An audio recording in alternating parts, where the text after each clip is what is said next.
Vamos ao ensaio do Tiago Fernandes. Eu tenho de lhes confessar uma coisa, eu depois de ler o ensaio fiquei com uma cobiça enorme pelo papel do António José Teixeira. Eu queria era ser comentador do livro, não queria ser este mestre de cerimónias, que é este papel que dão aos senadores, mesmo aos mais precoces, e portanto vou dar a palavra ao António José Teixeira, mas não vou resistir a acrescentar, mesmo que não seja preciso. António, obrigado. Muito obrigado. Obrigado pelo convite, em primeiro lugar à Fundação. Antes de cumprimentar o autor, Tiago Fernandes, que eu não conhecia, conhecemos-nos aqui, conheci-o através do seu livro. Permitam-me que felicite a Fundação Francisco Manuel dos Santos, na pessoa do António Araújo, que é o diretor desta coleção de ensaios da Fundação. Este é o 49º, foi assim, não sei se existe mais algum, se é exatamente o último, mas já são 49, e esta é também uma prova evidente de que se trata de uma referência fundamental no pensamento, na reflexão e no debate público português. Acho que este exemplo é notório desse serviço que a Fundação tem prestado e da forma como se tem implantado na sociedade portuguesa. Aliás, este conjunto de ensaios, ele próprio e a própria Fundação, são um exemplo claro, uma prova de vida da sociedade civil portuguesa. Isto conduz-nos ao presente ensaio do Tiago Fernandes sobre a sociedade civil, que aproveito também para saudar pelo contributo que nos deixa para a história desta esfera de relações, das origens da sociedade civil, à sua evolução, particularmente em Portugal e na Espanha. Estamos numa casa, não vou recuperar a introdução do Dr. Rui Carpo, que aqui nos recebe, mas é uma casa de algum modo simbólica, ou até irónica, se quiserem, quando estamos a falar uma certa dicotomia que o Tiago Fernandes não assume totalmente, digamos, no seu ensaio, entre o Estado e a sociedade civil. Este é um sítio onde uma marca do Estado fundamental, seja em relação à moeda, seja em relação às leis, esta é simbolicamente, e não apenas simbolicamente, um sítio emblemático e sintomático desta clivagem, porventura, ou clivagem de certo, que temos em cima da mesa e que este ensaio nos convida a considerar. Na minha memória política, recordo a ênfase que se colocava nos anos 70, 80, na designada libertação da sociedade civil. Era uma expressão muito usada à época e ela própria, obviamente, queria dizer alguma coisa sobre o modo como todos nos situávamos nesse tempo. Era um tempo de refluxo revolucionário, em que a clivagem política esquerda-direita utilizava essa dicotomia Estado-sociedade civil, reclamava-se do peso excessivo do Estado, das nacionalizações, das ocupações, do Conselho da Revolução, das tutelas militares, da delimitação de setores, de muitos paternalismos que também coincidiram com alargamentos do designado Estado Social e com provas evidentes de abertura a um sem número de emanações da sociedade civil, associações do mais diverso cariz, que se tornaram parceiros também na produção legislativa, por exemplo, ou no poder local.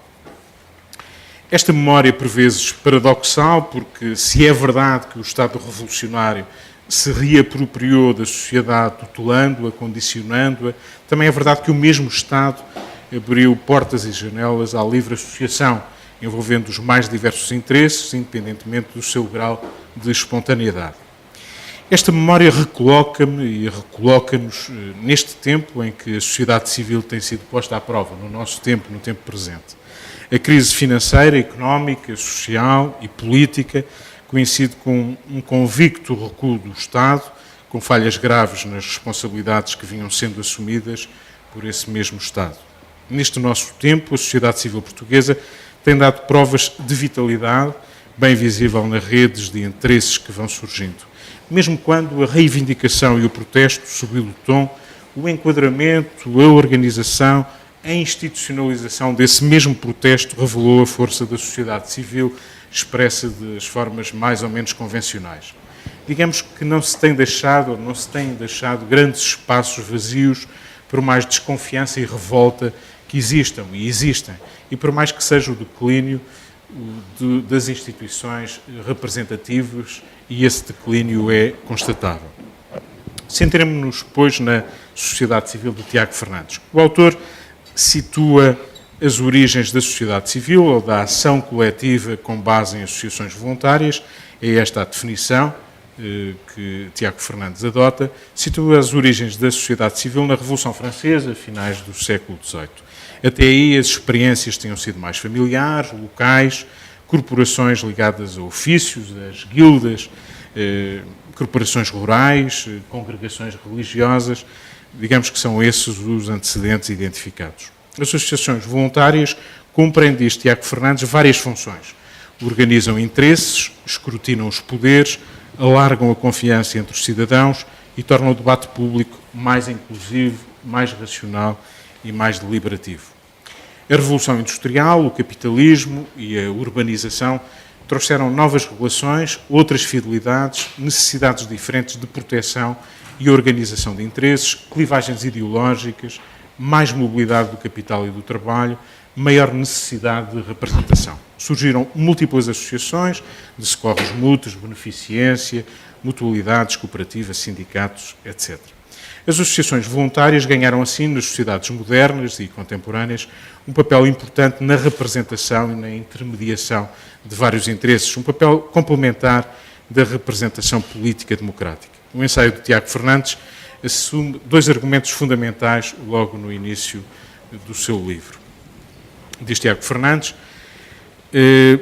há dois argumentos fundamentais que sustentam este livro. Primeiro, focamos-nos nos casos de democracias consolidadas, especialmente na Suécia, Alemanha, Reino Unido e França, para defender a tese, e esta é a tese de Tiago Fernandes, de que os padrões de sociedade civil resultam das combinações variáveis de 4 fatores. Primeiro, a força do Estado. Segundo, o grau de consulta entre Estado e associações na definição de políticas públicas, aquilo que geralmente se denomina corporativismo democrático.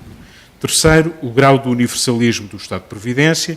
E quarto, os poderes dos parlamentos. Quanto mais forte cada uma destas dimensões, mais forte será a sociedade civil e, consequentemente, mais provável uma elevada qualidade da democracia. Em segundo lugar, este livro compara Portugal e Espanha entre as décadas de 60 e 2000. Entre os países da Europa Ocidental, Portugal e Espanha apresentam a vida associativa mais fraca e menos desenvolvida no que toca às taxas de filiação, desenvolvimento organizativo e estruturas federativas. Diz ainda Tiago Fernandes, este cenário resulta do legado de um longo período de autoritarismo, que foi em si mesmo o produto de conflitos herdados desde os finais do século XIX. O ímpeto associativo, que se verificou por toda a Europa nas décadas de 20 e 30, conduziu em Portugal e Espanha à consolidação de regimes autoritários e daqui resultou um quadro de associações voluntárias localistas, individualistas, passivas e não coordenadas, que perdurou até os dias de hoje. Mas as democracias trouxeram novas realidades. A Revolução Portuguesa foi também uma revolução social e modificou bastante o quadro associativo. Embora em Portugal e na Espanha se mantenham os tais níveis baixos de pertença a organizações voluntárias, comparativamente com o que se passa em países do norte da Europa, há diferenças significativas entre os dois países. A sociedade civil portuguesa tornou-se mais densa, institucionalizada e organizada. É assim que nota Tiago Fernandes. Mesmo menos socioeconomicamente desenvolvida do que Espanha, Portugal revela um maior incremento na criação de associações, um associativismo de base popular mais profundo, igualitário e institucionalizado, seja ao nível político, social e cultural. Tanto a filiação como a participação e associações voluntárias tendem a ser mais altas em Portugal pelos dados que Tiago Fernandes recolheu. Ele não deixa de se intrigar e confrontar com estes dados. De algum modo, deixa-se surpreender por eles. E anota, se me permitem, este quadro bastante intrigante, este Tiago Fernandes, dado que ao longo dos séculos XIX e XX a sociedade civil portuguesa foi sempre menos desenvolvida do que a espanhola. Em Portugal e Espanha, a robustez da sociedade civil, antes e depois da democratização, não se encontra positivamente correlacionada. Por exemplo, no período entre as guerras, havia em Espanha uma associação por cada 1.556 cidadãos.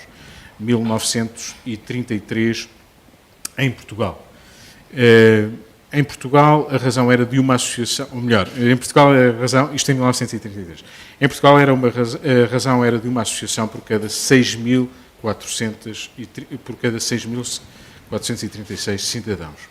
A mesma diferença entre os dois países também pode ser observada nos anos finais da ditadura. Aliás, este sintoma que é notado leva um bocadinho o Tiago Fernandes a dizer que o meu argumento é que na origem destas diferenças há dois tipos de trajetórias para a democracia que são fundamentais para encontrar uma explicação. Por um lado, em Portugal, uma revolução social, em Espanha, uma reforma política, ou a chamada transição espanhola. São os dois argumentos fundamentais. A razão para estas diferenças estão, portanto, nestes dois tipos de trajetórias para a democracia, tal revolução social em Portugal e a reforma política em Espanha. As transições revolucionárias têm-se revelado mais eficientes para o aprofundamento da democracia. Em primeiro lugar, diz o autor, porque uma cultura política pacífica e cívica pode ser gerada pela propagação da mobilização popular, do protesto coletivo e de iniciativas autónomas por parte dos cidadãos.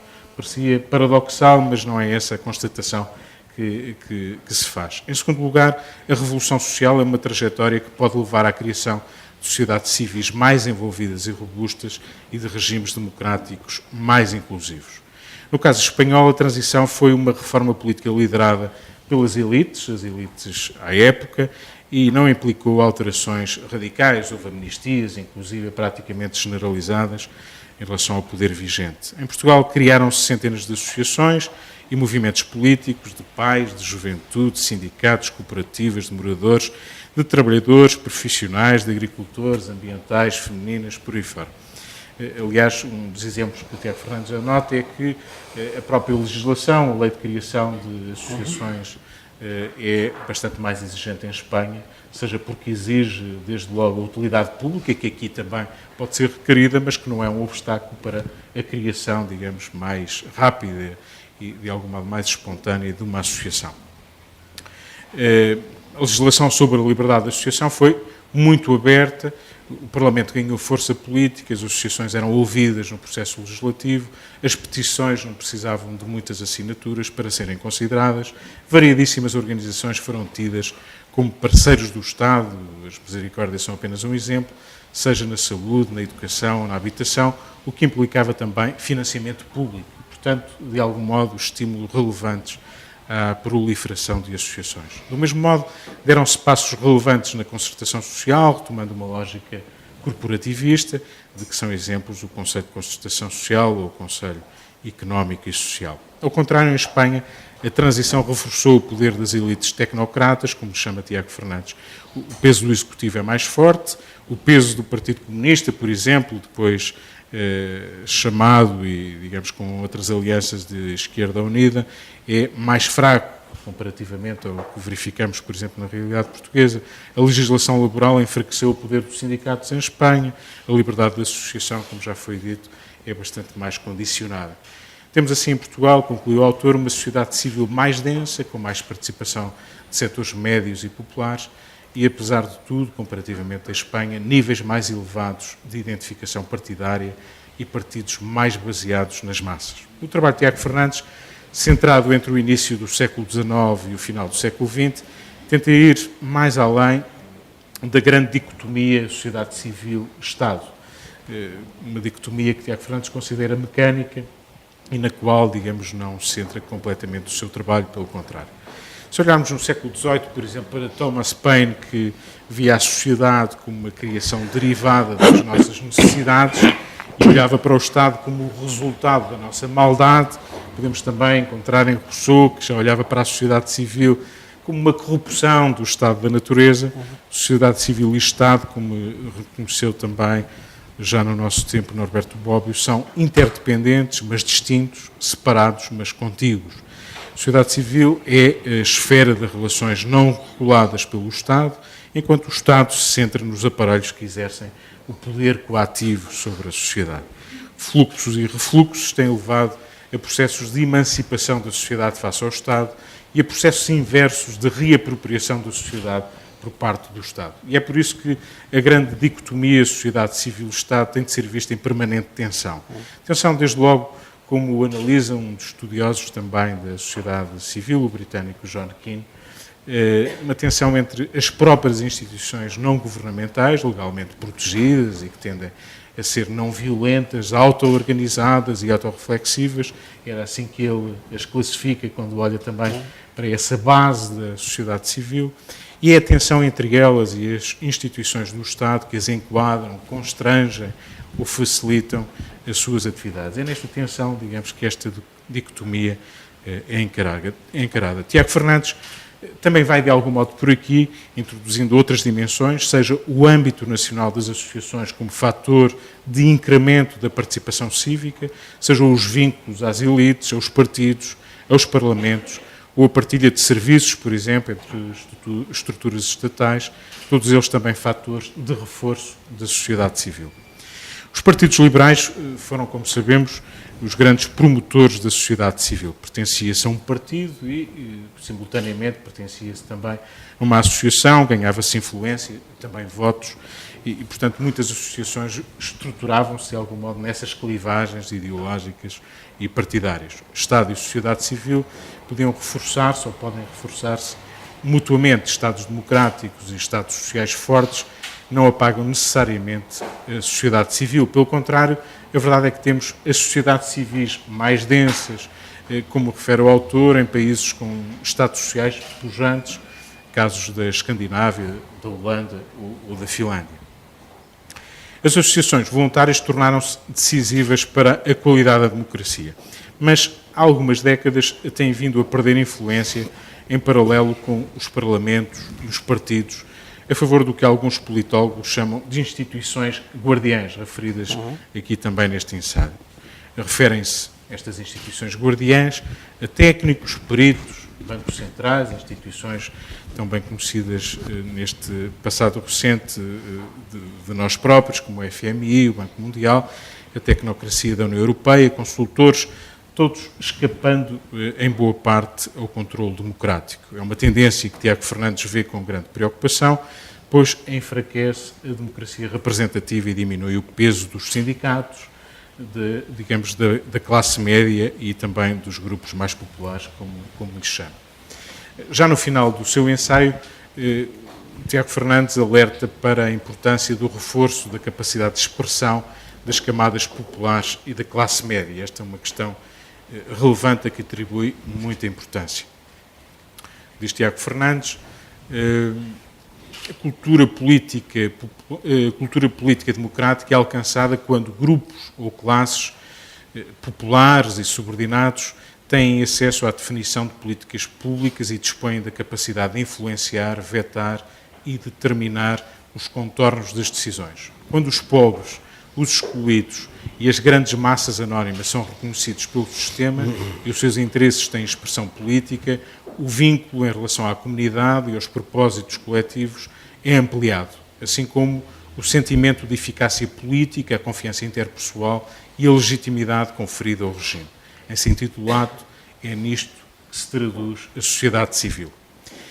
A sociedade civil numa democracia é uma esfera de estruturação social, de identidades múltiplas, de liberdade individual e de grupo, de opinião pública enquanto expressão do consenso e do dissenso, da liberdade de expressão e comunicação, do pluralismo, da partilha de poder. A qualidade da democracia depende também da qualidade das associações, da qualidade da sociedade civil. Independentemente dos modos ou das modas retóricas, e houve modas também sobre a sociedade civil, é uma expressão e uma ideia que vai também, digamos, obedecendo um pouco a mais atenção ou menos atenção. Independentemente destas modas, vivemos num tempo em que a desconfiança e o declínio das instituições democráticas não a favorecem.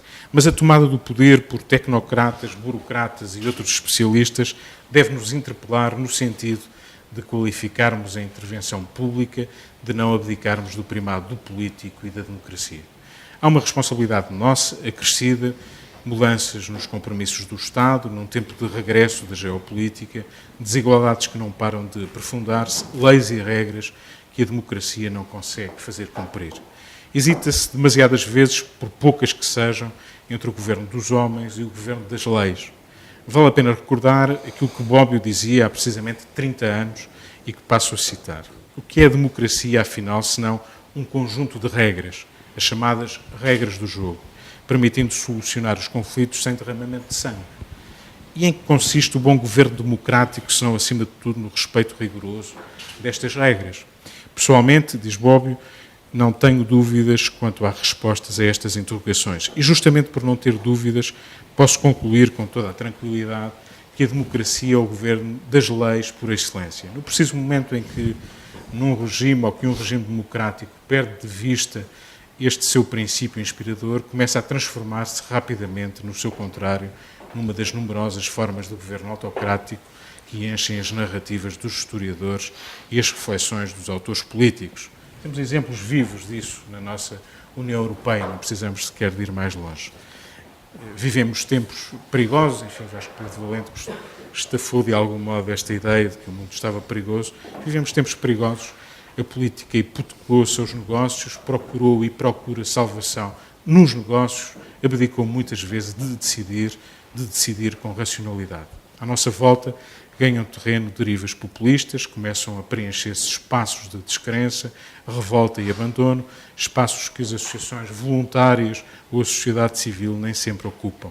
Somos candidatos àquilo que Alexandre Herculano chamava de Césares das multidões. A nossa resposta só pode ser mais política, mais democracia, mais sociedade civil, mais compromisso, mais racionalidade, menos desigualdade. A democracia precisa de mais robustez, o que pressupõe uma sociedade civil mais forte. Num país viciado no encosto ao Estado, dependente do Estado, maldizente do Estado para melhor se aproveitar dele, num país de fracas convicções na liberdade e na autonomia da sociedade civil, a tarefa individual e coletiva é mais exigente. Mas, e essa é a boa notícia, está aí a ser assumida por muitos, por convicção ou por necessidade, pouco importa, mas está aí e deve fazer-nos refletir.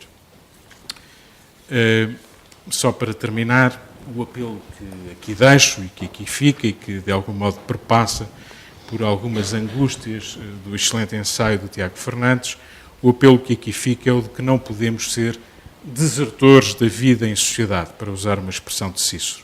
Precisamos de partilhar as nossas faculdades e os nossos interesses, precisamos de revitalizar a sociedade civil, de, como se diz neste livro, de organizar interesses, reforçar a confiança entre cidadãos, escrutinar os poderes e melhorar o debate público. Não é pouco, mas é fundamental e é urgente. Muito obrigado.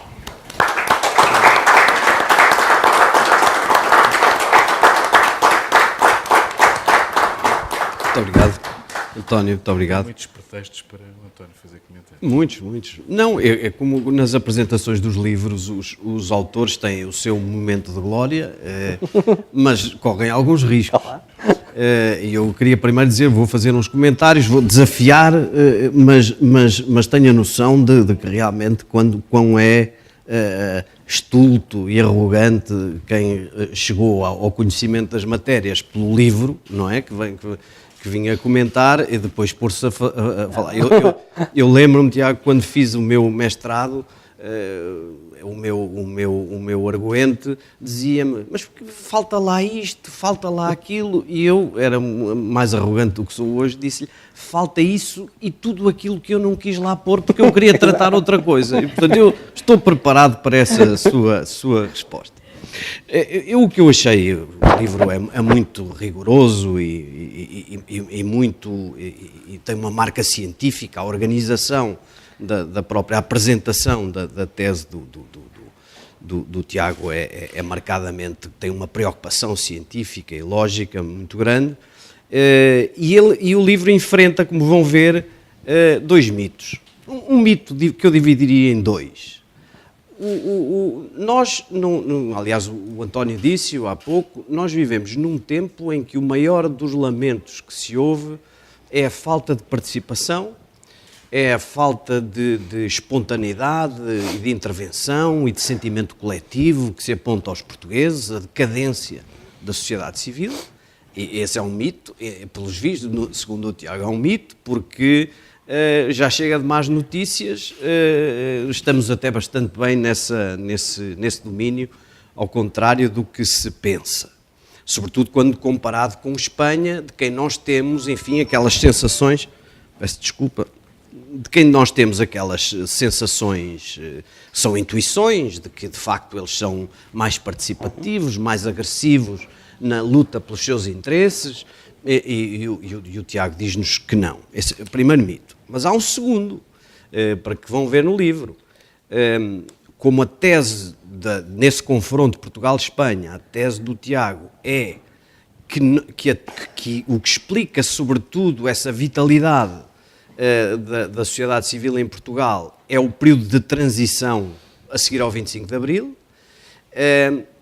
O segundo mito é este, é que o Tiago acha que o momento mais marcante dessa erupção do nosso espírito coletivo e da nossa vontade gregária e da nossa vontade é o período justamente do PREC, que nós normalmente tratamos como o PREC, e ora justamente para nos libertarmos desse PREC, nós portugueses, olhando para a história política e a história social, gritávamos justamente o contrário, que já chega de Estado e de coletivismo, há já agora um certo espaço para a sociedade. E portanto, estes dois mitos foram logo, estes dois aspectos que o Tiago contraria, foram logo as coisas que me chamaram a atenção. Primeiro, porque é que estamos enganados e afinal temos uma sociedade civil super vital? E, by the way, porque é que há 40 anos também estávamos enganados e gritávamos pela libertação da sociedade civil e afinal ela estava numa grande erupção criativa e desenvolvimento? Bom, a explicação. Isto é um livro, a ciência destrói mitos, destrói o pensamento comum e serve para isso. Mas a explicação está no critério do Tiago. O critério do Tiago é o seguinte: a sociedade civil não é aquilo que as pessoas, os políticos, os comentadores andam aí a dizer. Isto, lamento muito, mas isto é uma área, isto é uma área de rigor e como é uma área de rigor, digam lá o que disserem, o critério é este: são associações voluntárias institucionalizadas. E não são todas. A Associação dos Columbófilos não faz parte verdadeira. Se aquilo a que se dedicam é simplesmente tratar bem dos pombos, não é neste sentido sociedade civil. É preciso introduzir um critério de substância, em princípio ou fundamentalmente ligados à defesa de interesses e de direitos e com uma marca, portanto, política. E este critério é fundamental, porque nós só podemos compreender o afrontamento dos mitos com este critério. Esta classificação, que é mais de ciência política, se me permite, que é realmente a área de eleição do Tiago e o domínio das suas preocupações, esta classificação faz com que se deixe de lado, eu tinha aqui escrito despreze, mas achei que era muito violento, com que se deixe de lado, despreze no sentido científico, para efeitos de argumentação, despreza-se para efeitos de argumentação, o lado cultural individualizado, a pulsão cívica individual, as manifestações variadas dessa pulsão cívica, isso está fora daqui. Aquilo que nós sentimos, aquilo que protestamos difusamente, isso está fora desta análise. E eu, enfim, hesitei muito, mas de facto eu aceito que as explicações culturais e sociológicas são muitas vezes simplistas demais e difíceis de demonstrar. E, portanto, quer dizer, se era para fazer um livro em que se falava do fado, da cultura portuguesa, da tristeza, e em comparação com outros atributos culturais e sociológicos espanhóis, isso não era o seu terreno, nem daí julgo que interessasse alguma coisa. Portanto, eu aceito o critério. mas ganha-se em rigor, mas o livro fica um bocadinho distante da linguagem corrente. Eu acho que todos devem comprar o livro, e eu próprio vou recomendar o livro e gostei muito de o ler, mas alguém pode, por causa da operacionalidade deste critério, ficar um pouco, nos casos surpreendido, outros casos e à espera de uma coisa que não encontra lá, que era esse lado cultural e sociológico. E agora aqui é provocar um bocadinho o Tiago. Se o critério é as associações voluntárias institucionalizadas, e então vamos medir a sociedade civil por uma espécie de contabilização, que agora está muito na moda para tudo, não é o que o Tiago faz, mas levando o argumento ao absurdo. Se vamos contar as associações, claro, são verdadeiras estes cálculos, estes números, chegamos a esta conclusão. Mas será que isso explica tudo? Eu não quero dizer que o Tiago simplesmente diga que tira dos números das associações as conclusões totais. E digo também que concordo que a transição para a democracia em Portugal foi muito mais propícia do que a espanhola, e acho que essa sua explicação faz todo o sentido. Mas, aliás, porque o Tiago acrescenta outros critérios. Por exemplo, o Tiago diz: um Estado forte, também ao contrário do que se pensa, é mais útil para o desenvolvimento da sociedade civil. Eu aí, por exemplo, uma das tais coisas que eu gostava lá de ter visto e não vi. O que é um Estado forte? O Tiago explica. Mas um Estado forte pode ser muitas coisas. Num certo sentido, em Portugal há um Estado forte. No sentido que o Estado está em toda a parte. Que não há pontapé numa pedra que se dê, não há movimento, não há atravessar a rua, não há nada que não se depare com o Estado. Isso é um Estado forte? Não no sentido do Tiago. Mas é um Estado omnipresente. Portanto, paradoxalmente, embora a nossa transição para a democracia tivesse dado essa tal erupção de atividade cívica e das associações, também não é verdade que o modo de funcionamento do nosso Estado atuou rigorosamente ao contrário desse efeito inicial. Por que razão as associações de cariz político, portanto estas associações voluntárias, estão em grande parte em decadência? Sindicatos, confederações patronais. O que aconteceu? É um Estado forte. A maior parte dessas instituições, tirando algumas, honra-lhes seja, não a CGTP, com certeza, mas uma boa parte delas estão dependentes financeiramente do Estado. E a sua intervenção pública é, ao longo das últimas 2 décadas, condicionada por essa degradação financeira total. Patrões, sindicatos, e isso, eu também acho que era preciso explicar um pouco isso. Eu vejo que o Tiago tem um lado romântico, que olha para o processo pós-25 de Abril e vê aquela erupção que eu também conheci, aquela agitação e aquela vontade cívica de participar, mas e depois o que aconteceu?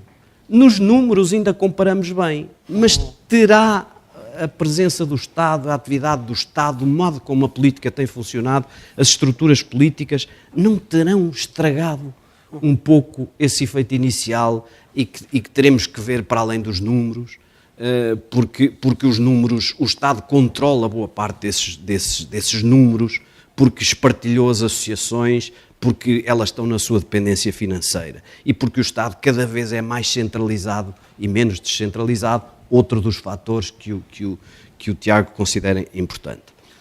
A última nota é para lhe dizer o seguinte: há um tipo de associações que, embora muito mais comuns no Norte, sem querer trazer para aqui o bairrismo, juro que não é essa a ideia, há um tipo de associações muito vulgar no Norte que, embora formalmente pareça desligado deste seu conceito estrito de sociedade civil, tem um papel importantíssimo na rede de estruturação da vida coletiva portuguesa.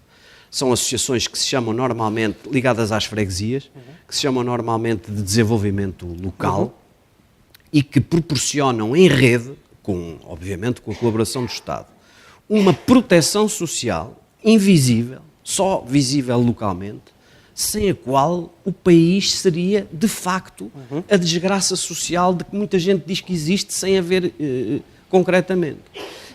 Essas associações, embora tenham um cariz social e, portanto, estejam um pouco fora do seu radar, têm um papel político estruturante fundamental na explicação da sociedade portuguesa. Feitas estas provocações, dou-lhe a palavra.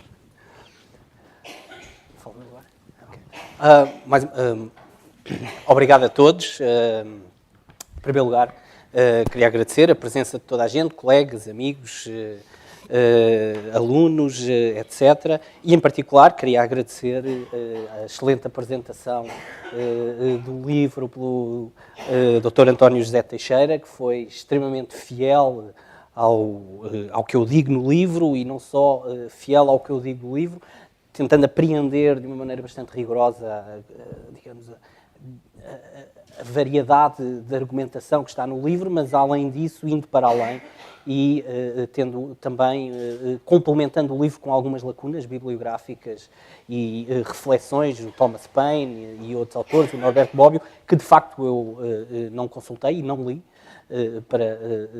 para este livro, e que fica aqui a sugestão. Estou a continuar a trabalhar, continuo a trabalhar nesta área, sobre sociedade civil portuguesa em perspectiva comparativa, e tenho os livros e vou lê-los agora, vai ser a minha leitura de cabeceira e de trabalho também nos próximos tempos. Mais uma vez, muito obrigado por ter acedido ao convite e estou-lhe bastante grato pelo trabalho que teve e que fez. O mesmo ao Dr. António Lobo Xavier, que fez aqui uma análise, crítica, uma recensão crítica excelente do meu livro, e que eu vou tentar responder, dizendo desde já que concordo com algumas das questões que levantou, e penso que são bastante válidas. Algumas delas são, de facto, lacunas do livro, são pistas de investigação futuras, etc.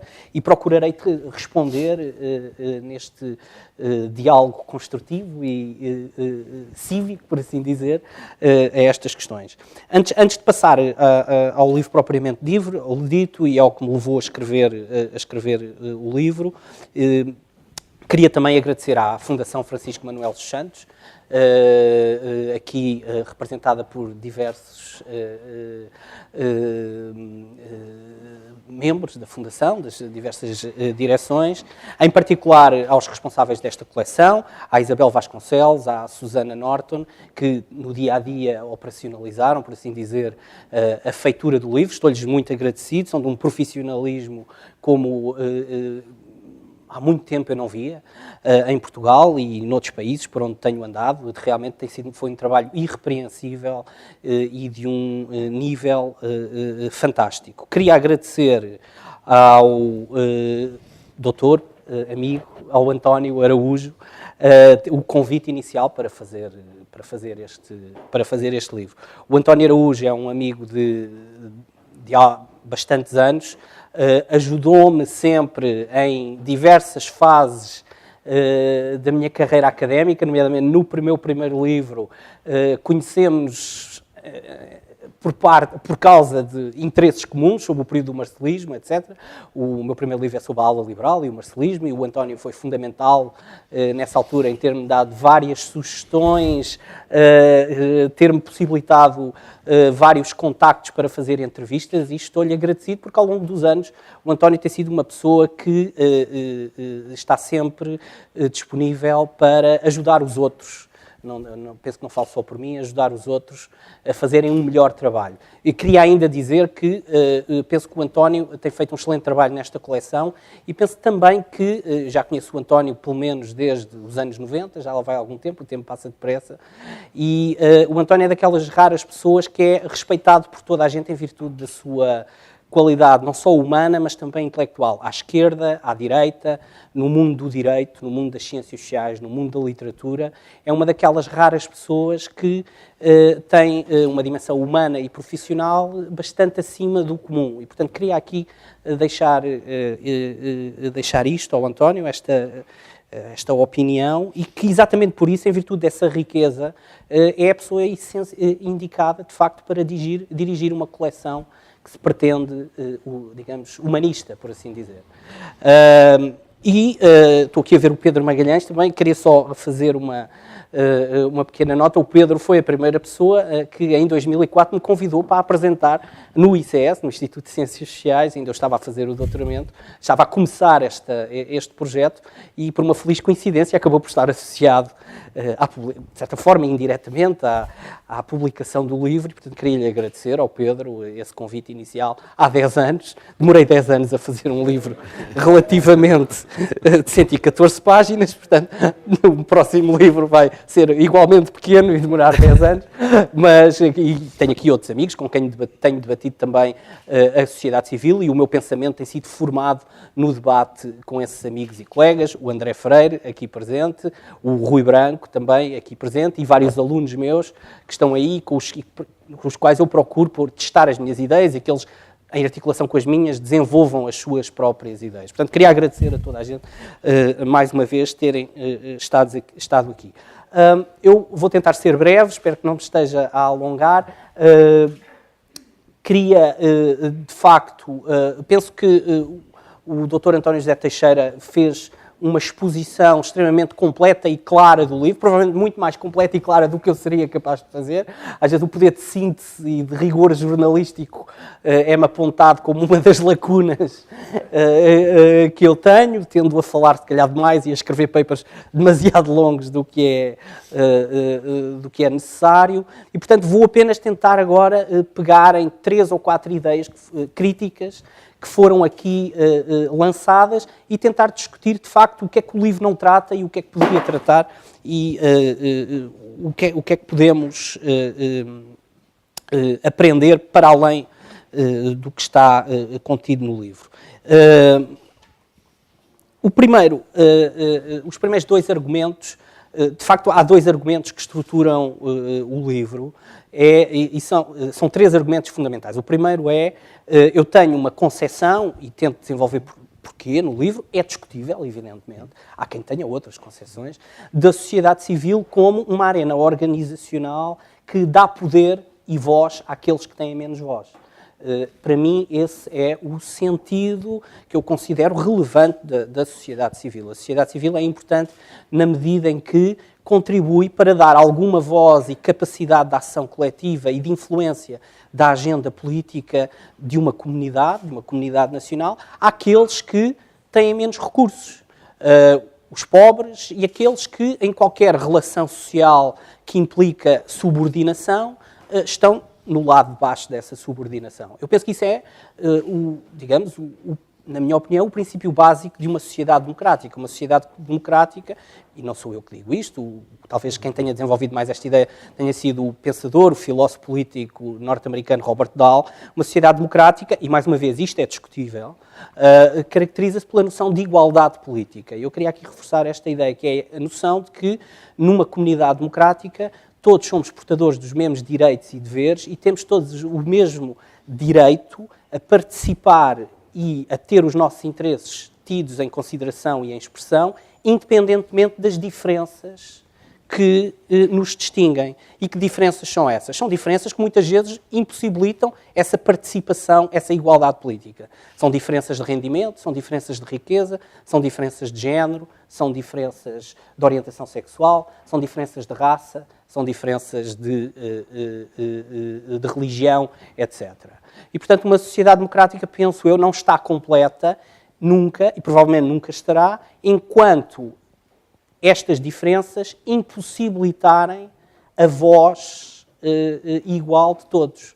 Isto não quer dizer, e eu não estou com isto a defender, de que uma sociedade democrática tem que ser uma sociedade totalmente igualitária, ou do ponto de vista de sermos todos iguais uns aos outros. Claro que não somos todos iguais uns aos outros, há pessoas mais inteligentes do que outras, há pessoas mais capazes do que outras, há pessoas mais ricas do que outras, e essa riqueza é legítima, ou há pessoas com mais capacidade de influência do que outras, instituições, organizações, mas aonde essa influência ou essa capacidade de ação política penso eu, deixa de ser democrática é na medida em que diferenças baseadas na riqueza, no género ou em qualquer outra categoria de diferenciação social se transformem e se institucionalizem enquanto diferenças de influência política. É esse o princípio da desigualdade. É esse o princípio da igualdade política. Mas, evidentemente, isto é discutível. Segundo ponto.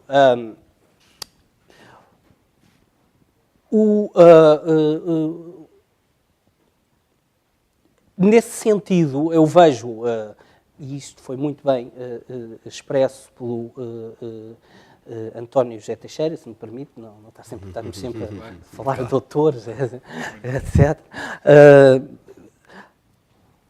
Como eu vejo o desenvolvimento das sociedades civis ocidentais, foram sociedades civis que se tornaram mais fortes, sobretudo naqueles países que conseguiram, de alguma maneira, mitigar e reduzir estas desigualdades de base, que são típicas das sociedades industriais, capitalistas, modernas, etc. Há um ponto que talvez pudesse ser clarificado, e isso pressupôs o quê? Alguma abertura institucional à consulta com os cidadãos. Ou seja, a possibilidade de haver canais de consulta entre as elites dirigentes, tanto no campo económico como no campo político, e os movimentos de cidadãos organizados. Haver alguns canais que vão para além do simples protesto ou da representação puramente política. Canais que passam por consulta no âmbito das políticas macroeconómicas, nas políticas industriais, aquilo que se chama corporativismo democrático, mas também consulta de alguma maneira, e o ponto que há pouco o António Lobo Xavier trazia das organizações de desenvolvimento local, e muitas delas são IPS, são instituições particulares de solidariedade social, é um argumento extremamente interessante, e essas organizações estão, e eu desenvolvo isso para o caso da Europa Ocidental, menos para o caso de Portugal e Espanha, estão, de certa maneira, inseridas nas estruturas do Estado no desenvolvimento da redução das desigualdades socioeconómicas e são fundamentais naquilo que se chama para um Estado providência minimamente igualitário, se quisermos. E em terceiro lugar, também a abertura do ponto de vista dos partidos. Ou seja, eu não vejo a sociedade civil distinta dos partidos, embora sejam organizações que cumprem funções diferentes, a sua articulação é mais importante do que a sua separação. Ou seja, em que medida é que os partidos são também abertos à sociedade civil e incorporam essas dinâmicas nos seus programas ideológicos, é extremamente importante, e de facto a sociedade civil tem sido mais forte naqueles países onde, de alguma maneira, os partidos são abertos às dinâmicas externas à representação partidária propriamente dita. Deixa-me só pegar nas questões que o António Lobo Xavier há pouco colocava e tentar, na medida do possível, responder ao seu desafio intelectual. O primeiro é esta ideia do desprezo, utilizar a sua expressão, do lado cultural e individualizado da sociedade civil, o que sentimos difusamente como coletividade. Penso que foi a expressão que usou. Tem razão, ou seja, e já várias pessoas me disseram, bem, o livro está muito focado nas organizações formais e aquilo que é importante hoje em dia não são as organizações formais, são exatamente as manifestações informais da sociedade civil, tanto na sua dinâmica cotidiana, como sobretudo na sua dinâmica coletiva, por exemplo, os movimentos de protesto. Informais, organizados de certa forma, de maneira difusa, muitas vezes espontânea, etc., mas que decorrem de uma qualquer predisposição cultural que leva a agir de uma certa maneira e não de outra. E os tempos que vivemos são extremamente interessantes desse ponto de vista, e eu penso que tem toda a razão. Vai ser o meu trabalho a partir de agora. Aliás, deixe-me dizer, eu vou começar a participar num projeto exatamente sobre isso, em Florença, no Instituto Universitário Europeu, sobre essa questão. E desse ponto de vista, Portugal é um caso extremamente interessante. Porquê? Porque é um país que, comparativamente, tem níveis de protesto relativamente baixos. E eu penso que uma parte da explicação tem que ver com o facto de o protesto, de certa maneira, em Portugal, as elites políticas e económicas ainda são permeáveis ao protesto e sabem ouvir o protesto que vem da rua e absorver algumas das reivindicações do protesto. E eu penso que isso vem ainda também de uma cultura democrática que foi estabelecida com a Revolução do 25 de Abril, que foi, de certa maneira, a renovação das élites económico-políticas em Portugal, um corte grande com o passado, que as tornou, num certo sentido, mais abertas às vozes a partir do cidadão comum. Mas isso tem também um lado positivo, é o facto de o protesto em Portugal não ser violento, que é uma raridade no contexto europeu, neste momento, sobretudo no contexto de crise, e ser também um protesto onde é comum observarmos a presença de atores políticos e institucionais. É frequente nas manifestações em Portugal encontrarmos políticos, tanto da esquerda à direita, a participarem nas ações de protesto, muitas vezes oportunisticamente, mas também profissionalmente, é o trabalho deles, irem falar com as pessoas e mobilizar as pessoas. Portanto, eu penso que isso é um sinal positivo. Pelo contrário, comparativamente à Espanha, onde o volume de protesto é maior, eu penso que isso tem que ver com o facto, de facto, as instituições espanholas são mais fechadas, tanto económicas como políticas, e mais do que isso, é um protesto violento. Ou seja, exatamente porque não encontra canais de expressão institucional, está muito mais radicalizado e é, de certa maneira, antipartidário. De certa maneira, distancia-se dos partidos. Isto são apenas hipóteses de trabalho que eu estou a desenvolver, mas tem toda a razão no ponto que referiu. De facto, não chega a contar associações, isso não explica tudo e os números não chegam, e concordo consigo. A verdade também é que temos que fazer escolhas nos livros.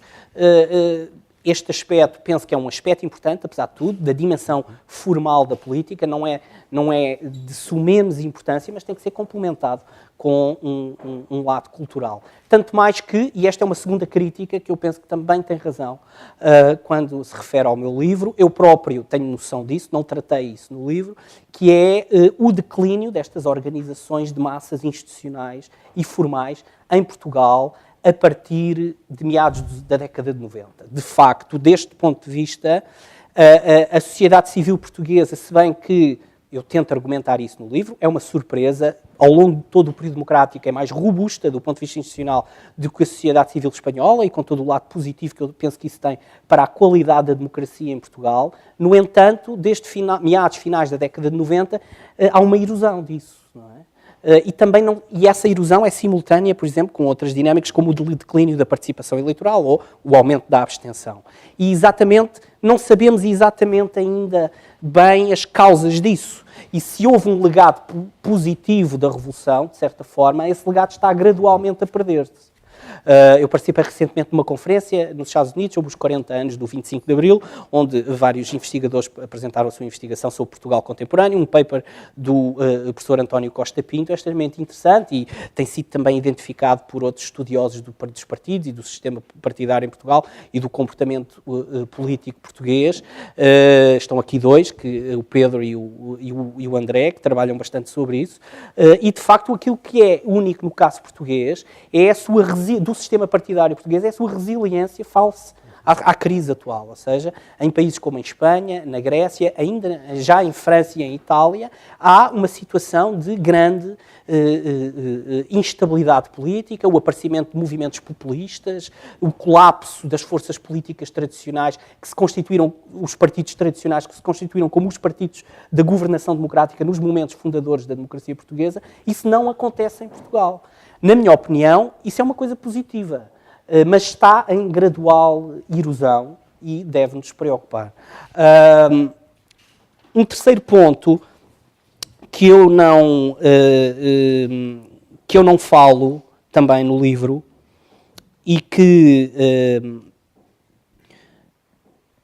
tem que ver com essa questão que o António Lobo Xavier levantou do papel das IPs e das organizações de desenvolvimento local. É também uma coincidência, neste momento eu estou a fazer um artigo sobre isso, e portanto, porque realmente tenho noção de que há diferenças extremamente interessantes sobre os setores dentro da sociedade civil portuguesa. Nessa conferência que eu há pouco referi, onde o António Costa Pinto participou, eu apresentei um paper preliminar onde comparo 3 setores da sociedade, 4 setores da sociedade civil portuguesa.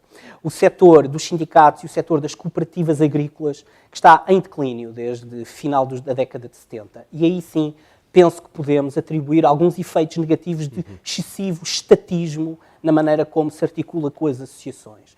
Um controle excessivo a partir de cima do movimento sindical por parte do Partido Comunista prejudicou o movimento sindical ao integrá-lo pouco dentro, digamos, das estruturas de contratação e negociação coletiva, apesar de, mesmo assim, a mobilização e também no movimento cooperativo agrário impossibilitou o desenvolvimento de algum cooperativismo agrário autónomo, se quisermos. E, portanto, tem razão quando diz que há efeitos negativos do estatismo português também na sociedade civil, mas eu penso que isso é ainda um legado também do Estado Novo, que foi reproduzido por novos atores sociais que se apoderaram de certos setores de políticas públicas, em parte do Ministério do Trabalho, etc., ali no período revolucionário. Portanto, tem toda a razão nisso que identifica, e isso é responsável pelo declínio de algumas destas grandes organizações políticas de massas que são essenciais para a democracia portuguesa, porque dão voz àqueles que têm menos recursos.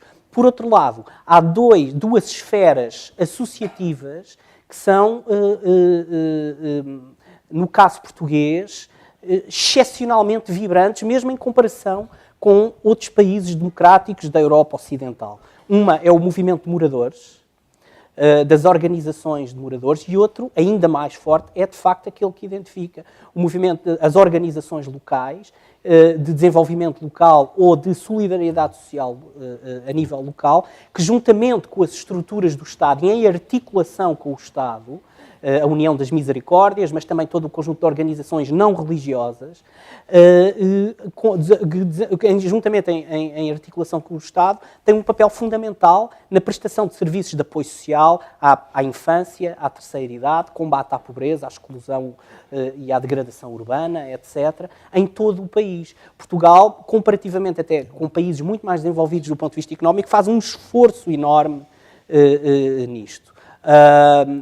Isso tem que ver, em parte, e com isto eu queria terminar, com 2 pontos. Em primeiro lugar, penso eu, ainda é uma hipótese de trabalho, mas há um lado da Igreja Portuguesa que está por trás disto, que é um lado, se quisermos, extremamente progressista. A Igreja, e isto também poderá ter que ver com o legado revolucionário. Ou seja, há, eventualmente, na Igreja Portuguesa, uma orientação mais social cristã, menos hierárquica, e a articulação da Igreja com forças políticas à esquerda estabelecidas durante o período do 25 de Abril, nomeadamente o Partido Socialista, foi importante para isto. Todos os indicadores de papel público das IPES, a cobertura das IPES em relação à população, os serviços, é muito superior em Portugal do que em Espanha, por exemplo, e o Estado português, penso que cerca de 50% do orçamento das IPES em Portugal é dado pelo Estado, em Espanha essa percentagem é abaixo dos 30%, algo assim. Sendo que é um país mais rico e, portanto, poderia fazer muito mais do que aquilo que faz. Em terceiro lugar, eu penso que há 2 dinâmicas do período revolucionário que terminaram, e, portanto, são causas que estão perdidas, de certa maneira, lá para trás, na história, mas que tiveram um efeito positivo para o futuro. Uma foi o movimento SAL.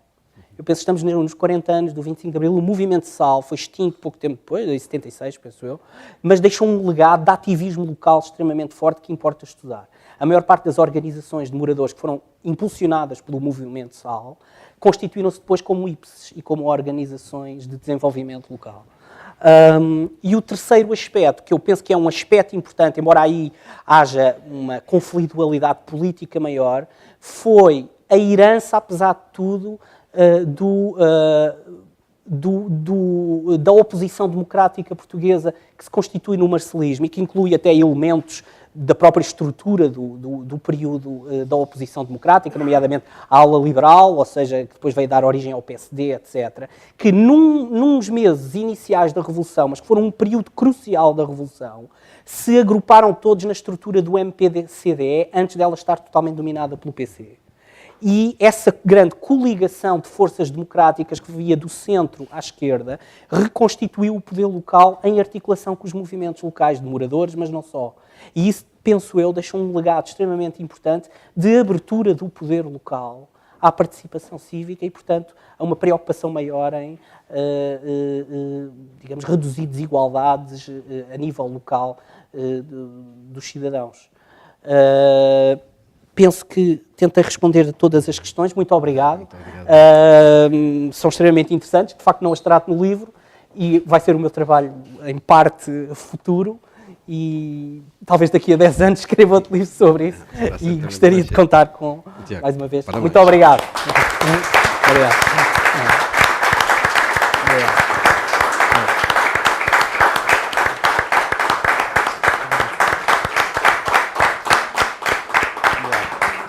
Obrigado a todos. Acho que passamos à assistência, porque pode ser que haja alguém ainda que queira fazer alguma pergunta ao Tiago.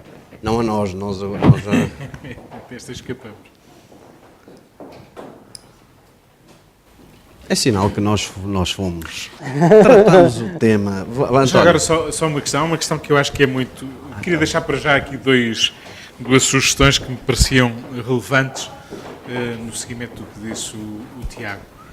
Que é, por um lado, eu acho que é importante continuar este estudo, porque este estudo termina em 2000. Ora, de 2000 a 2014 aconteceu muita coisa que porventura terá não apenas confirmado a tal erosão dos anos 90, mas, quem sabe, até criando novas, digamos, identidades aqui.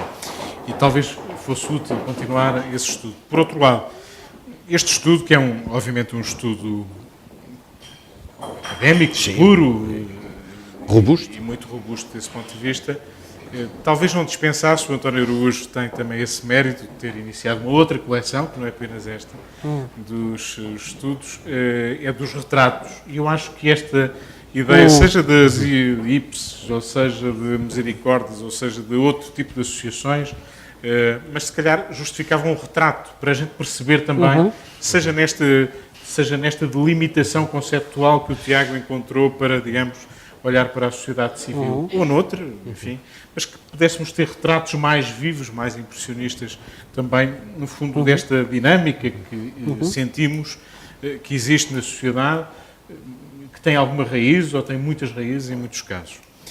Bom, este era um ponto. O outro ponto é a questão sindical. E eu acho que há uma questão muito relevante que eu tentei, enfim, aflorá-la muito ligeiramente, e que tem a ver com a história do protesto e das reações e a forma como ele se institucionalizou. E eu mesmo, enquanto jornalista, muitas vezes com a sensação de que nós, basicamente, houve uma época em que todas as semanas cobríamos várias manifestações, muitas vezes de forma muito extensiva ou muito intensiva, se quiser. E muitas vezes há uns por nós a pensar, bom, até que ponto esta mediatização, porque nós tivemos muito protesto institucionalizado, não foi violento, mas tivemos muito protesto, mas até que ponto ela ajudou também, digamos, a assimilar, a que a sociedade, que o Estado, que o sistema tivesse assimilado melhor todos os fluxos e refluxos, todos os descontentamentos, todas as situações, digamos, mais radicais, ou seja, que tenha impedido, digamos, alguma explosão ou implosão. E eu acho que no caso da CGTP, estamos sobretudo a falar de protesto sindical, estamos a falar dela, e nas suas ligações estreitas ao Partido Comunista, porque é disso que estamos a falar, claramente, e isso também vem ao encontro um pouco daquilo que, do ponto de vista conceptual, o Tiago considerou, que é as associações não estavam ali completamente, digamos, com fronteiras muito estabelecidas, elas entroncam muitas vezes, nomeadamente nos partidos. Mas até que ponto esta dinâmica de um Partido Comunista, ele próprio muito original no contexto internacional, e é, objetivamente, ao longo deste tempo todo, mas como é que isto tudo acabou por deixar, porventura não é a sociedade civil, ou não sei se será a sociedade civil, mas pelo menos um país que conseguiu aguentar aqui algumas malhas de coesão um pouco mais do que muitos esperariam, de uma forma talvez até surpreendente, tendo sido submetido a uma dieta, digamos, muito violenta. E eu acho que é um caso que, porventura, mereceria um estudo muito concreto, porque ele mesmo, em termos internacionais, não é propriamente muito vulgar. Posso passar à sociedade civil em sentido impróprio? Ora bem, boa noite aos presentes e boa noite naturalmente em primeiro lugar ao autor e também ao moderador e ao jornalista que nos acompanha aqui hoje. Em primeiro lugar eu gostaria de deixar uma sugestão à própria Fundação. Eu de facto tenho acompanhado algumas destas apresentações e como diz o António Lobo Xavier, eu sugeria desde já que houvesse um pouco mais de tempo para a sociedade civil, neste caso também, poder colocar questões e intervir. Eu penso que é dessa participação que, como se costuma dizer, que pode nascer a luz, ou pelo menos se discutem mais as coisas. Portanto, é uma sugestão que fica naturalmente para a Fundação.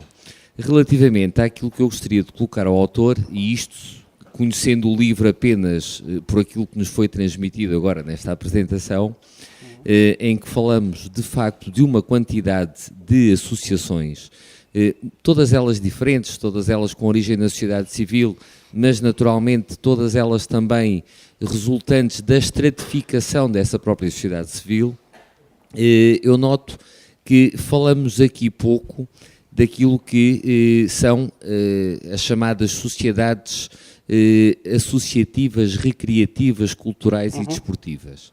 Elas são, na essência, e eu estou a falar também porque de alguma maneira estou ligado ao movimento associativo desportivo, elas são, na essência, aquilo que é a base de muitas das outras associações de moradores, das próprias IPs, etc., que depois surgem um pouco.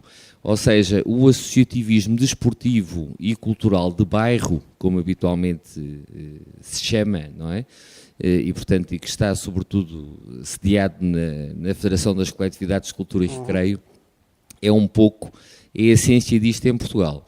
E pegando no que dizia há bocado o António José Teixeira, também, no pós-25 de Abril, foi a primeira base, digamos assim, associativa, ou a primeira rede associativa criada pelo Partido Comunista Português. Ainda hoje isso acontece, e nós temos largos exemplos disso, nomeadamente no distrito de Setúbal e no próprio Alentejo, e de facto os outros partidos chamados do arco da governação, tanto o PSD como o Partido Socialista, como o próprio CDS, não têm essa vocação. Eu penso que isso era importante também como estudo, eventualmente a efetuar, porque nós notamos que nos distritos onde o Partido Comunista ainda mantém um peso significativo em termos de resultados eleitorais, a sua presença e a sua ramificação passa muito por este movimento associativo. Muito obrigado. Obrigado. Vamos dar mais uma. Rui Carlos. Se não se importa, o Tiago responde, comenta no fim. Eu gostei muito, é muito interessante. Eu tinha lido o seu livro, e pode ser aqui um lapso meu, mas isto tem que ver com a sociedade civil versus a sociedade de política, de governo, a própria Igreja como zona de poder, de decisão numa comunidade. Eu lembro que um amigo meu, que há muitos anos, do Porto, citava uma grande figura do Porto, João Aranha Furtado Mendonça, uns meses, que se supõe que é seu tio, uns poucos meses antes de 25 de Abril, dizia, ele era uma pessoa muito ligada à sociedade do Norte, do Porto, enfim, e que disse que o povo não anda bem. Esta expressão é uma expressão que eu fixei, porque isto tem muito que ver, depois acho que foi antes do 16 de março, enfim. Isto foi muita evolução. A sociedade civil, agora, e muito bem, lembrou-se a maneira como se consegue conquistar o poder. O projeto SAAL, eu fiz parte de uma comissão de moradores, no Junta de Freguesia, depois de 25 de Abril, e sei como é que aquilo era manipulado e como é que era o projeto de Salfamais no Norte, aqui era outro aspecto. E uma das coisas que arrebentou com estes projetos todos foi quando as pessoas que andavam a fazer, faziam a sua casa, faziam isto e aquilo, e a casa é nossa. Não, a casa é para vocês viverem, mas a casa não é nossa. Aí nós fazemos isto tudo e depois não temos direito à casa, e aí arrebentou tudo. Aí, o conceito de propriedade é muito forte, pelo menos na nossa comunidade. Mas eu aqui, também se falou nas sociedades recreativas de cultura e desportivas. Eu virava a coisa de outra maneira.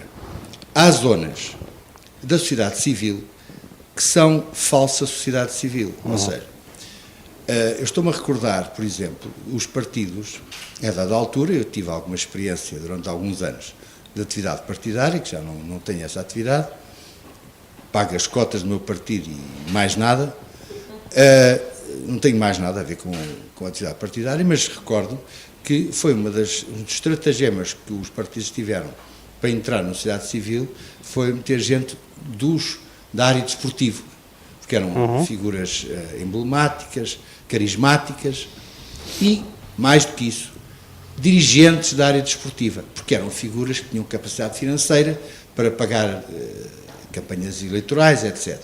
Bom, e logo na altura houve quem dissesse, bom, isto vai criar uma grande intoxicação e daqui a uns anos isto vai dar mau resultado. E deu mau resultado. Funcionassem os tribunais um bocadinho melhor do que funcionam em Portugal, talvez as coisas até não tivessem ido tão longe como foram. Até porque muitas vezes depois não se chega a encontrar culpados nada, mas simplesmente há aqui uma coisa que é esta: a sociedade civil não é muitas vezes aproveitada para acesso a poder e há uma total desvirtuação, ou desvirtuamento, desculpem-me a expressão, daquilo que é verdadeiramente o sentido de uma organização da sociedade civil. Muito obrigado.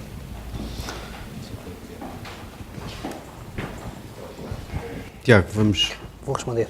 Ora, obrigado a todos. Questões extremamente interessantes. Em relação à primeira, dos retratos, juntamente com o meu colega e amigo Rui Branco, que está ali, nós, de facto, e aliás, uma parte da investigação que eu há pouco referi, a comparativa entre os setores da sociedade civil portuguesa, o movimento cooperativo, o movimento sindical, o movimento de moradores e o movimento das organizações de assistência social, que é isso que se tratam, as IPS e organizações de desenvolvimento local. Aliás, o Rui está a desenvolver trabalho sobre essa questão e sabe bastante sobre esse ponto.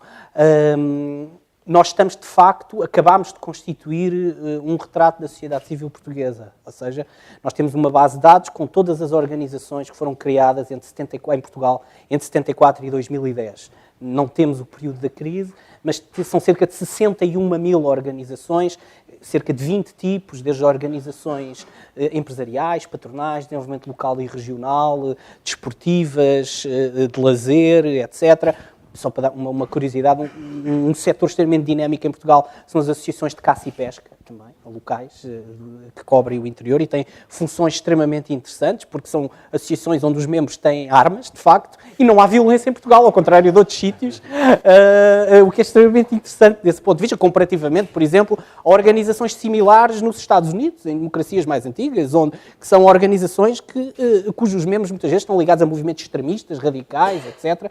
Muitas destas organizações de caça e pesca são também, muitas delas patrocinadas por antigos veteranos de guerra e participantes na guerra colonial, mas houve uma integração cívica positiva deste tecido associativo que é extremamente interessante e, de facto, eu não sei encontrar uma explicação, é trabalho que estamos ainda a debater, eu e o Rui, e a tentar trabalhar. Mas, de facto, temos, e podemos passar-lhe essa informação, e a quem quiser, temos alguns artigos ainda em gestação sobre essa questão e pretendemos fazer um livro onde, pelo menos, vai haver uma parte descritiva sobre qual foi o tecido associativo, qual é o tecido associativo português de 74 a 2010, com alguns dados para o período do Estado Novo também, e aí vê-se a grande mudança que há sobre essa questão. Relativamente à questão que o António José Teixeira levantava sobre a questão do sindical, a questão do protesto, do Partido Comunista, a assimilação, eu penso que há um paradoxo aqui. Por um lado, o protesto. O trabalho da Guia Cornero demonstrou isso num artigo recente. O protesto em Portugal é muito protagonizado ainda pelo movimento sindical. E no sentido em que o movimento sindical tem algumas estruturas de integração, também de mobilização, de inserção nas estruturas de consulta das instituições, através da concertação social, etc., de facto tem uma absorção do protesto. Ou seja, eu penso que o protesto em Portugal ainda é ouvido exatamente porque tem canais de inserção institucional. e o facto de o protesto estar institucional, está de certa maneira coordenado por uma grande central sindical que, num certo sentido, faz parte de um partido do sistema, que apesar de tudo é um partido do sistema, controla, de certa maneira, os aspectos negativos do protesto, o que não existe, por exemplo, em Espanha, em que está na mão de grupos ultra-radicais que não têm representação no sistema parlamentar. No entanto, há uma integração negativa, ou seja, o papel do Partido Comunista é algo extremamente interessante, ainda talvez a investigar na democracia portuguesa. Faz lembrar um pouco, a expressão não me lembro agora do nome do autor, mas era a expressão utilizada para definir o Partido Social Democrata Alemão em finais do século XIX, ou seja, era um partido de massas com uma grande inserção na sociedade, como há pouco referia o senhor, que há pouco colocava aquela questão do Partido Comunista, o João, que tem uma grande inserção na cultura das associações locais, desportivas, etc. É verdade, sobretudo no Sul. E o Sul de Portugal é a área mais associativa de Portugal desde finais do século XIX. Portanto, desde algum movimento liberal, movimento republicano depois, e depois, a seguir ao 25 de Abril, a estrutura do PC coordena uma boa parte do associativismo local não político, não é? Mas, por outro lado, é um partido e todo um bloco da sociedade que não participa diretamente nas estruturas do governo. Isso deu maus resultados na Alemanha. Com o final da Primeira Guerra, portanto, esta inserção negativa teve maus resultados. É um pouco especulativo tentar perceber o que pode acontecer. Há o argumento de que esta inserção negativa, mais tarde ou mais... tem ainda um lado positivo, que foi identificado, por exemplo, há pouco quando eu falava daquele artigo do António Costa Pinto, que impede uma boa parte da sociedade portuguesa de apoiar movimentos populistas de direita. Ou seja, o setor e ele mostra isso no artigo que está a fazer. Mas até que ponto esta integração negativa é sustentável a longo prazo, eu penso que não é. E, portanto, é um dilema da sociedade civil portuguesa e do sistema político português que mais tarde ou mais cedo terá que ser resolvido, mas também não sei bem como.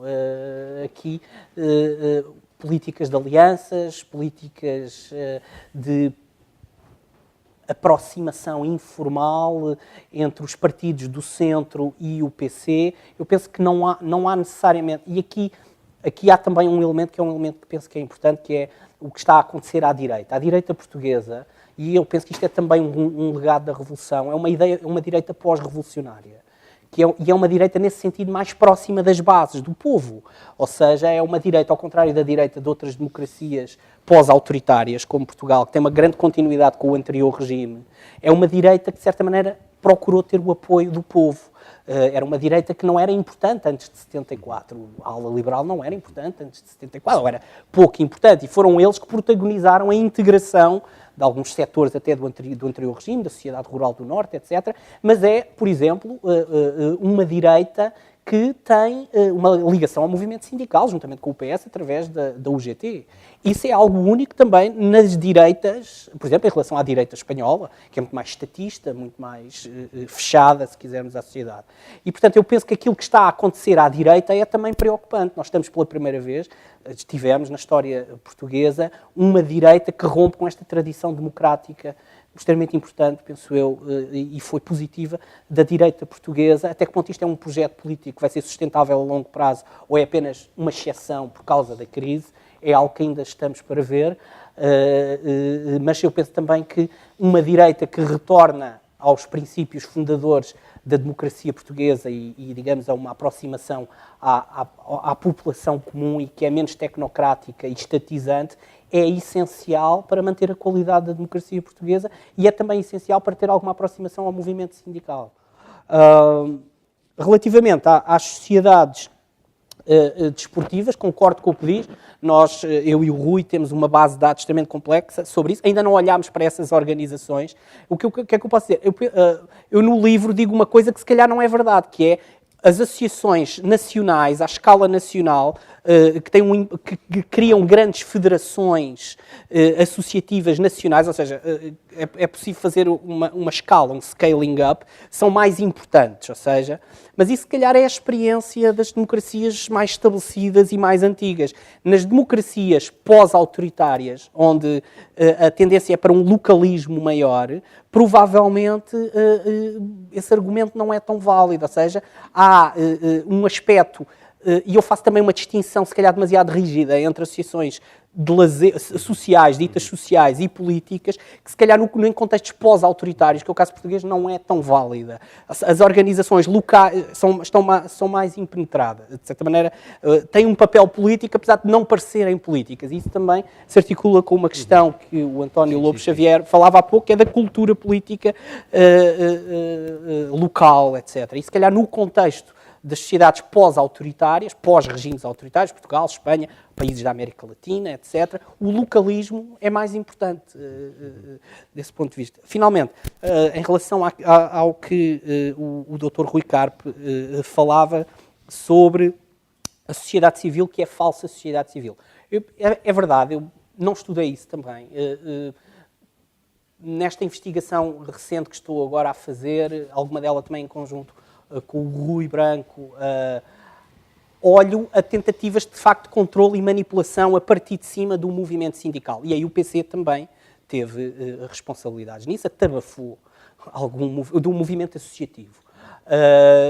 E de facto, por outro lado, tanto os partidos da direita como eventualmente têm outro tipo de manipulação a partir de cima, que é uma manipulação se calhar menos estatista e mais de tipo clientelar, de estabelecimento de redes clientelares, e isso é algo que está por estudar. Mas dito isto, do que eu tenho estudado até agora, e tentei mais ou menos manifestar no livro, apesar de tudo, com essas deficiências que se encontram em todos os partidos de controlo e de mobilização de controlo a partir de cima, eu penso que o legado do 25 de Abril, onde a sociedade civil foi de tal maneira autónoma e livre, num certo sentido, de constrangimentos institucionais e políticos, foi de tal maneira forte que os partidos também tiveram que ir a correr atrás da sociedade civil, de certa maneira, ouvir o que ela tinha a dizer e inseri-la de forma paritária.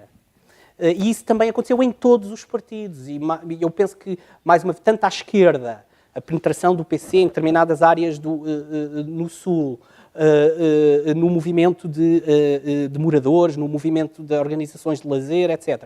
Como à direita, o PSD no Norte, com as organizações e as misericórdias locais, as IPs, as cooperativas rurais, etc., são, digamos, redes político-associativas sólidas, onde acontecem fenómenos de caciquismo, clientelismo, autoritarismo estatista, mas eu penso que o legado positivo é maior do que isso.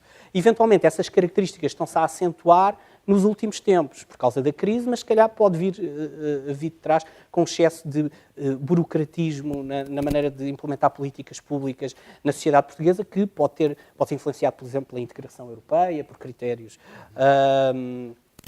E isso eu penso que é único também na sociedade civil portuguesa. É tanto a direita, do PSD ao PC, passando pelo PS, talvez o PS aqui haja mais dúvidas sobre isso, tem uma forte penetração historicamente na sociedade civil portuguesa.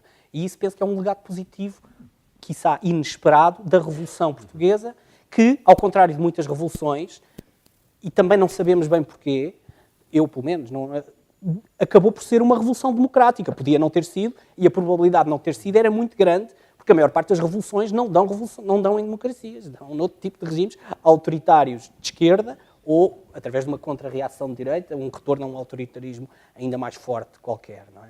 Por uma razão qualquer histórica, isso aconteceu, e, paradoxalmente, isso acabou por ter também efeitos positivos, penso eu, para a qualidade da democracia. Muito bem. Esta mãe. Obrigado. Eu julgo que o Tiago